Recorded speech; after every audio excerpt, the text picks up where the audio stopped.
यूची इतनी सारी भीड़ के सामने खड़े होकर काफी ज्यादा घबरा जाती है, वो कुछ बोल ही नहीं पा रही होती है। तभी टोंगजिन सामने आकर कहती है, मैं तुम्हारी हेल्प कर देती हूँ। दरअसल मैं और यूची 4 सालों से फ्रेंड्स हैं। हमारे बीच में कुछ तकरार हुई है, पर फिर भी मैं चाहती हूँ हम लोग हमेशा के लिए ही बेस्ट फ्रेंड्स रहें। मैं तुमको इतना पसंद करती हूँ, उसके बावजूद भी तुमने मेरे पीठ के पीछे मेरे बॉयफ्रेंड यिंजू पे लाइन क्यों मारी। और ये सुन के भीड़ में सारे लोग यूची की बुराई करने लगते हैं कि ये कितनी गंदी बेस्ट फ्रेंड है, ऐसा भी कोई करता है क्या? दूसरे के बॉयफ्रेंड में लाइन मारना ये कितनी गलत चीज है। यूची अब और ये नहीं देख पाता और वो स्टेज में आ जाता है और यूची से बोलता है, मैंने कहा था ना जब परेशानी में होगी तो मुझे बुलाना, चिंता मत कर, मैं यहीं पे हूँ।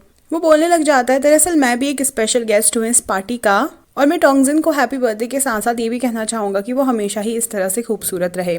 और शायद टोंगजिन ने आप लोगों को थोड़ी गलत इन्फॉर्मेशन दे दी है। दरअसल जब टोंगजिन और उसके बॉयफ्रेंड ने डेट करना शुरू किया उस टाइम पे यूची उसे डेट कर रही थी। तो अगर तुम कह रही हो कि बेस्ट फ्रेंड का बॉयफ्रेंड जुटाने वाली बात, तो वो तो तुमने किया है यूची के साथ। और फिर भीड़ में सारे लोग टोंगजिन को बोलने लगते हैं कि एक तो इसने अपनी बेस्ट फ्रेंड के बॉयफ्रेंड पे हाथ डाला और ऊपर से झूठ भी बोल रही है सबको। यूची कहने लगता है, और इस कहानी का जो हीरो है यिंजू, उसने कहा था कि यूची को कभी कोई प्यार नहीं करेगा, उसको कोई बॉयफ्रेंड नहीं मिलेगा। तो मैं तुम्हें बता दूं, यूची एक बहुत ही ईमानदार और प्यारी लड़की है।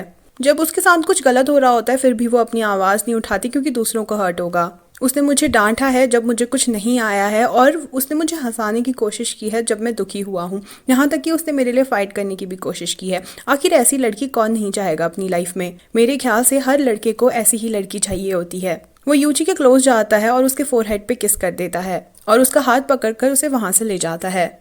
बाहर आकर यूची से बोलती है कि मुझे थोड़ा टाइम अकेले स्पेंड करना है, तो मैं वॉक पे जा रही हूँ। वो आगे आके वॉक कर रही होती है तो पीछे पीछे यूची उसके साथ वॉक कर रहा होता है। यूची कहती है कि प्लीज आप जा सकते हो, मैं थोड़ी देर अकेले रहना चाहती हूँ। और वो पलट के वॉक करने लग जाती है। कितने में ही वो पीछे मुड़कर देखती है तो यूची सच में जा चुका होता है, पर जैसे ही वो सामने मुड़ती है उसके सामने यूची खड़ा होता है। अब दोनों ही बैठ के बात करने लगते हैं और यूची पूछने लगता है कि तुम्हारा ये जो भीड़ से डर का फोबिया है वो कब शुरू हुआ। यूची बताने लगती है कि एक बार मेरा ऑडिशन था और मैंने अपनी मम्मी को फोन करके कहा कि मेरे लिए वो स्क्रिप्ट्स ले आओ जो मैं घर में भूल चुकी हूँ। मैं उनसे बहुत जल्दबाजी करने को कह रही थी और इस हड़बड़ी में मेरी माँ का एक्सीडेंट हो गया, उनकी मौत हो गई। वो बोलती है अगर मैंने अपनी माँ को जल्दबाजी करने को नहीं कहा होता तो वो अभी भी हमारे साथ हमारे बीच में होती, मेरी वजह से ही उनकी मौत हुई है। और वो यूची के कंधे पर सर रखकर काफी ज्यादा रोने लगती है। तभी यूची भी बोलने लग जाता है कि बर्थडे पार्टी में मैंने अपनी बात अधूरी रख दी थी, अगर तुम चाहती हो तो मैं वो बात दोबारा से बोल सकता हूँ। मैं एज अ बॉस बहुत ही गंदा हूँ, है ना? तुम्हें मेरा सेक्रेटरी बन के अच्छा नहीं लग रहा होगा, मैं बार बार तुम्हें ऑर्डर देता रहता हूँ, तुम्हारे साथ बहुत स्ट्रिक्ट हूँ, तुम्हें परेशान करते रहता हूँ।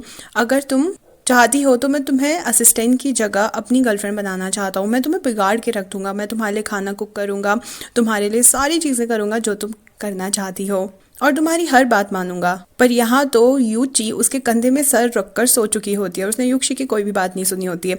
इधर यूची का मैनेजर परेशान होता है क्योंकि जब यूची ने यूची के फोरहेड पे किस की थी बहुत सारे लोगों ने उसकी फोटो खींच ली थी और कहीं वो इंटरनेट पे वायरल ना चले जाए और यूची की इमेज खराब ना हो जाए, इस चक्कर में उसका मैनेजर काफी परेशान होता है। इतने में ही उसके मैनेजर की असिस्टेंट आती है और वो बताती है कि जिस नए ड्रामा में यूची एक्टिंग करने वाला था, जिसके लिए वो ट्रेनिंग तक ले रहा था यूची के साथ, उसके डायरेक्टर ने कॉल करके कहा है कि हम कॉन्ट्रैक्ट कैंसिल कर रहे हैं, और वो भी इसलिए क्योंकि वो टोंगजिन का पापा है।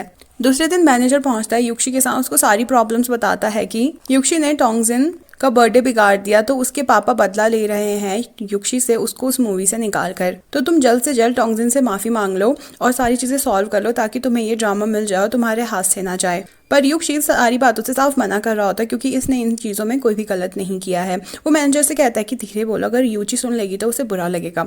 पर इतने में यूची बाहर आ जाती है और बोलती है कि मैंने सारी बातें सुन ली है और मैं अभी जाकर टोंगजिन से माफी मांगती हूँ और सारी चीजें सॉल्व कर देती हूँ। पर यूची उसे माफी मांगने से साफ इनकार कर देता है क्योंकि यूची की इसमें कोई भी गलती नहीं थी। यूची कहता है कि मैंने उसे डांटा था, तुमने नहीं, तो खबरदार अगर तुमने उसको सॉरी बोला तो यहाँ पे बैठ जाओ, चुपचाप मेरे साथ बैठ के नूडल्स खा।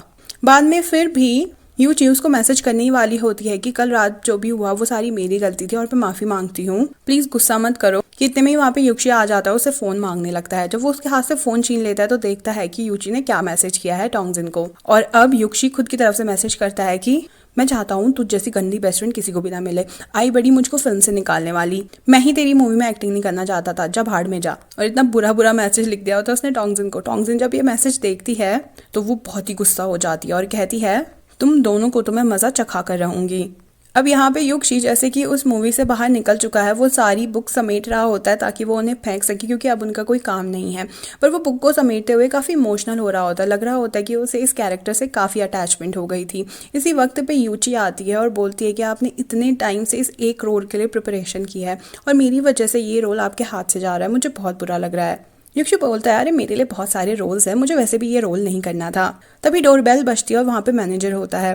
वो बोलता है कि मुझे लगा था जब मैं ऑफिस में जाऊँगा बहुत ही गर्मा गर्मी वाला माहौल होगा और ये जो ड्रामा के डायरेक्टर है ना वो तुम्हें निकाल देने वाले हैं ड्रामा से, पर फिर उसके बाद कुछ ऐसा हुआ जो मैंने सोचा ही नहीं था। और वो बताता है कि हुआ क्या। दरअसल मैनेजर बोलने लगता है कि हमारे युक्षी ने कोई भी कॉन्ट्रैक्ट में लिखी हुई चीज गलत नहीं की है, तो आप इस कॉन्ट्रैक्ट को खत्म कर रहे हो, इसलिए आपको जुर्माना भरना पड़ेगा।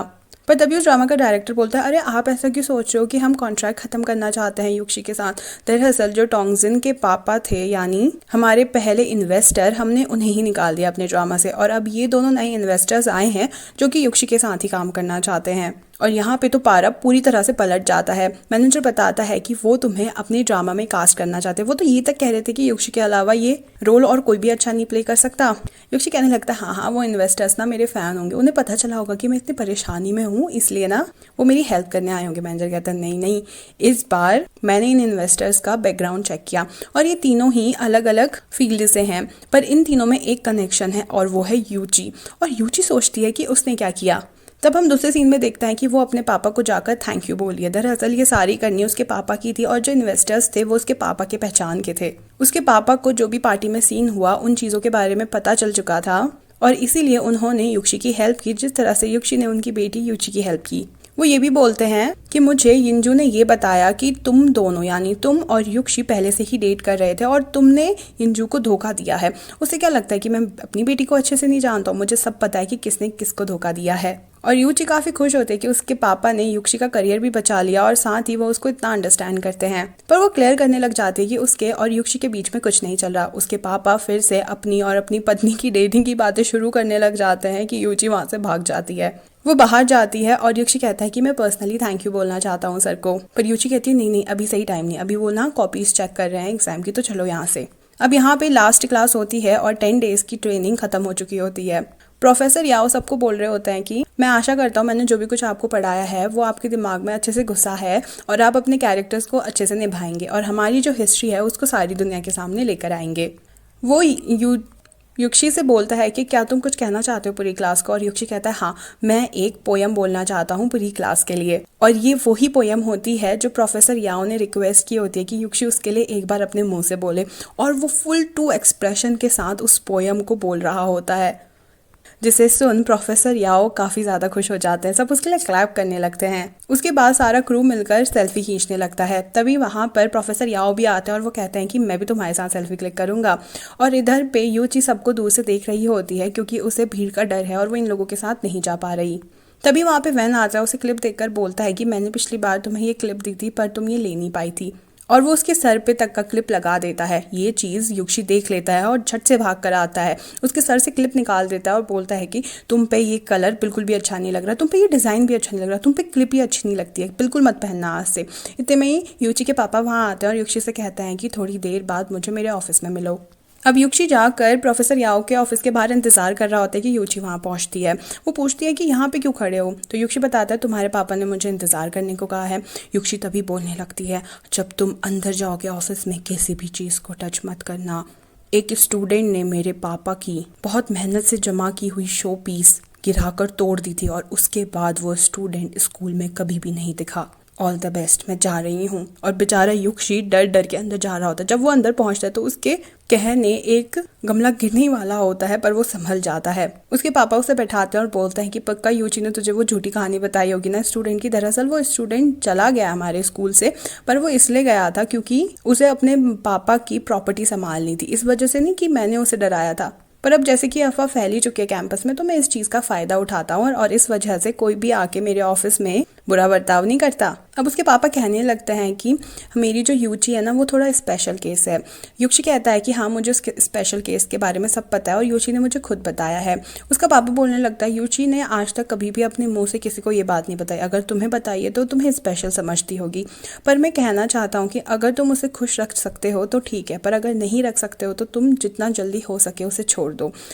एक फादर के नाते मैं नहीं चाहता कि मेरी बेटी दोबारा से हर्ट हो। और फिर युक्षी इसी बात को सोचते हुए चल रहा होता है कि पीछे से यूची आती है और पूछती है कि मेरे पापा ने तुम्हें क्या बताया। युक्षी कहता है काफ़ी सारी चीज़ें बताई, जैसे तुम जब 7 साल की थी और तुम्हारी बस छूट गई थी तो तुम बस के पीछे भागते भागते रो रही थी, और जैसे कि जब तुम 3 साल की थी और गार्डन में तुम्हारे पीछे मुर्गा पड़ गया था और तुम भाग रही थी। युची कहने लगती है ये सारी चीज़ें झूठ है, ऐसा तो कुछ भी नहीं हुआ है। और युक्षी कहता है मुझे तो ये सारी चीज़ें सच लग रही है। वहीं इधर पे मैनेजर को उसके डायरेक्टर का कॉल आता है और वो बोलता है कि पक्का युक्षी का केस सॉल्व हो चुका है ना, जो फोटो वाला था। और उसका मैनेजर कहता है हाँ, पर तभी उसके मैनेजर की सेक्रेटरी बोलती है ये लोग एक एक फोटो के लिए कितने सारे पैसे मांग रहे हैं। मैनेजर बोलता है कि ये स्कैंडल छुपाने के लिए अगर मुझे खुद की प्रॉपर्टी भी बेचनी पड़े ना वो भी मैं बेचने को तैयार हूँ। पर इधर ये फोटो देख कर कीजी काफ़ी खुश हो रहा होता है। उसकी जो दोस्त होती है वो कहती है कि मैं ये फोटो अभी इंटरनेट पे लीक कर देती हूँ, पर कीजी कहता है नहीं अभी नहीं, जब सही टाइम आएगा उस टाइम पे हम ये लीक करेंगे। पिछली बार तो युक्षी बच गया था मेरी चाल से, पर इस बार मैं उसे बच के जाने नहीं दूंगा। और तभी हम देखते हैं कि पास्ट में हुआ क्या था। दरअसल जिस कंपनी में कीजी काम किया करता था उस कंपनी में नया आया था एक्टर जो कि था युक्षी, और युक्षी को सारे लोग कॉन्ग्रेचुलेट कर रहे थे क्योंकि बहुत कम टाइम में उसने 10 मिलियन से भी ज़्यादा फॉलोअर्स बना लिए थे इंटरनेट पे, जिसे देख कीजी काफ़ी चिढ़ा हुआ था। उसके बाद जितनी भी सारी एंडोर्समेंट थी, जितने भी सारे एड्स थे, वो सब युक्षी को मिलने लग गए और कीजी इस बात से बहुत चिढ़ने लग गया। और अब इसी का बदला ले रहा है कीजी, क्योंकि उसका ईगो चूर चूर हो चुका था युक्षी के कारण। यहाँ पे युक्षी चैन की सांस लेता है कि उसकी ट्रेनिंग डेज खत्म हो चुके हैं और अब उसे बिल्कुल भी पढ़ाई नहीं करनी होगी। पर यूची आके उसके सामने एक बड़ा सा बंडल रख देती है बुक्स का और कहती है अभी भी आपको वो फेमस डायरेक्टर मिस्टर वी के नाटक के लिए प्रिपरेशन करनी है और उसके लिए अभी भी पढ़ाई करनी है। आपके पास सिर्फ 5 दिन बचे हैं ऑडिशन के लिए। फिर युक्षी जाकर कहता है कि उसने तो सारी की सारी पुरानी बुक्स कूड़े में फेंक दी हैं, और फिर यूची कूड़े से वो सारी बुक्स उठाकर लाई होती है, स्मेल आ रही होती है उनमें से, और वो बोलती है आपने इतनी जल्दी कचरे में क्यों डाल दी सारी बुक्स। युक्षी कहता है मुझे क्या पता था, मुझे दोबारा से ड्रामा मिल जाएगा और इसी में मैं एक्टिंग करूंगा। इतनी मेहनत से यूची के बुक लाने के बाद भी लग नहीं रहा होता कि युक्षी को पढ़ने का मन है, और वो कहता है चल चल मैं ना तेरे लिए सूप मोमोज बनाता हूँ, चल के मैं बहुत अच्छे मोमोज बनाऊंगा। और यहाँ पे वो मोमोज खा रहा होता है तो वो अपने हिस्से का उसको भी खिलाता है, और वो कहती है कि पर ये तो आपका चम्मच है ना, और आप तो बहुत ही हेल्थ फ्रीक हैं। युक्षी कहने लगता है नहीं नहीं इतना भी ज़्यादा नहीं हूँ अब मैं, और ज़बरदस्ती उसे खिला रहा होता है, पर उसके होंठ जल जाते हैं गरम स्पून से, तो वह उसके काफ़ी क्लोज चले जाते हैं और फूंकने लगता है उसके लिप्स पे कि उसके लिप्स कहीं ज़्यादा जल तो नहीं गए हैं। और इस मोमेंट पे दोनों काफ़ी ज़्यादा क्लोज होते हैं। फिर युक्षी को थोड़ा अजीब फील होता है और वो अलग हो जाता है, थोड़ा बहुत ऑकवर्डनेस आ जाती है दोनों के बीच में, और यहीं पे इस पार्ट का एंड हो जाता है। अगले पार्ट में पता चलेगा कि कीजी अपना बर्थ दिला कैसे लेगा और आगे और क्या होने वाला है इनकी लव स्टोरी में। तो देखने के लिए आपको करना है subscribe. Thank you so much for watching, bye bye.